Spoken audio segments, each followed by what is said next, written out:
Bienvenue au château de Bon-Repos-Riquet. Je m'appelle Geoffroy Besse, je suis responsable de l'office de tourisme des Coteaux du Giroux.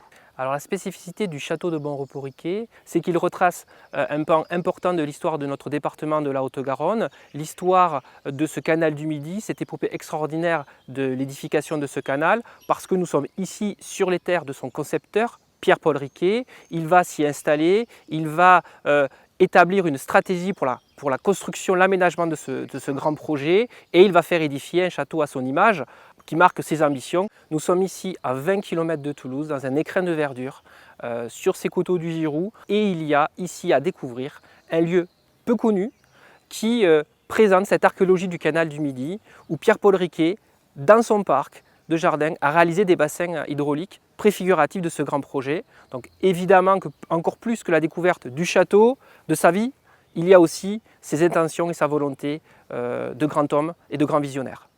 C'est un lieu unique qui donne une perception du canal du Midi et du personnage de Riquet qu'on ne peut voir nulle part ailleurs. Alors l'un des secrets du château de Bon-Repos-Riquet, c'est qu'il renferme une histoire tragique, une histoire qui marque de son empreinte encore les murs et les lieux de ce château. C'est la disparition tragique de la petite fille de Pierre-Paul Riquet, guillotinée à la Révolution française, et l'histoire, la légende voudrait que cette fameuse Dorothée Étiennette de Riquet enterrait les murs de ce château.